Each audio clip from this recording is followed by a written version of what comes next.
Hello everyone, welcome to the single point study. आप सभी लोगों का स्वागत है आपके इस चैनल पे। तो आप लोगों को एक डिफरेंट टॉपिक के बारे में आज मैं बताने जा रहा हूँ। तो आप लोगों को कुछ रिलेशनशिप की चीज़ें पता चलेंगी, कुछ और भी जैसे आपको शायद नहीं पता है, बहुत सारी ऐसी रिलेशनशिप की चीज़ें हैं जो कि हम लोग को इंग्लिश में नहीं पता होती हैं, हिंदी में तो इन जनरल लाइफ में हम लोग जानते ही हैं, क्योंकि सारे लोगों को अपने सामाजिक जीवन में इन सारी चीज़ों का पता लग ही जाता है। तो आज मैं आपसे इंग्लिश में इन सारी चीज़ों के बारे में डिस्कस कर रहा हूँ। तो सबसे पहले ये बुक है मेरे पास, और इस बुक की हेल्प से, ये इंग्लिश की एक जनरल नॉलेज टाइप की बुक है जिसमें ग्रामेटिकल चीज़ें बहुत सारी हैं। तो इसी बुक की हेल्प से मैं आप लोगों को इंग्लिश की चीज़ें कंटिन्यू करूँगा। तो सबसे पहले आज हम देखेंगे रिलेशनशिप वाली चीज़ों में सबसे पहला वर्ड जो है हमारे पास वो है फादर। फादर का मीनिंग होता है पिता। सेकेंड वर्ड है मदर। मदर का मीनिंग होता है माँ या माता। थर्ड वर्ड है ग्रैंडफादर। ग्रैंडफादर का मीन्स होता है दादा। और अगला वर्ड है हमारे पास ग्रैंड मदर। ग्रैंड मदर का मीनिंग होता है दादी। और अगला वर्ड है मैटरनल ग्रैंडफादर। मैटरनल ग्रैंडफादर का मतलब होता है नाना। और मैटरनल ग्रैंड मदर, इसका मीनिंग होता है नानी। तो अभी जो दो वर्ड मैंने बोले कि मैटरनल ग्रैंडफादर और मैटरनल ग्रैंड मदर, इन दोनों का मीनिंग नाना और नानी होता है। इसी प्रकार से जैसे एक मैटरनल बोला मैंने, इसी प्रकार से सेम वे में एक पैटर्नल भी होता है। तो पैटर्नल जो यूज होता है वो पिताजी पक्ष वालों के लिए यूज होता है, और जो मैटरनल है वो हमारी जो माँ होती है उस वाले पक्ष के लिए। एक मायका पक्ष होता है माँ का, और एक पिताजी का पक्ष होता है। तो दो पक्ष होते हैं, तो दोनों पक्षों के लिए हम एक पक्ष के लिए मैटरनल और एक पक्ष के लिए पैटर्नल का यूज कर सकते हैं। तो अभी आप लोगों को और अच्छे से क्लियर हो जाएगा आने वाली कुछ और वर्ड्स में। एक होता है ग्रेट ग्रैंडफादर। ग्रेट ग्रैंडफादर का मतलब होता है परदादा या पर नाना। मतलब कि आपके जो दादाजी हैं उनके पिताजी, उनको बोला जाता है परदादा, या जो आपके नाना जी हैं उनके पिताजी, उनको बोला जाता है परनाना। और अगला वर्ड है हमारे पास अंकल।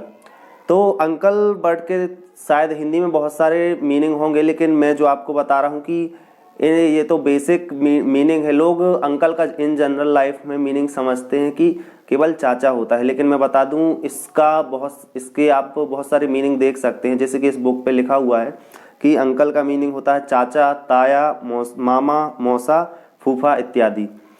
और एक होता है वर्ड आंट। आंट का मीनिंग लोग इन जनरल लाइफ में आंटी समझते हैं, और हिंदी में बात करें तो चाची।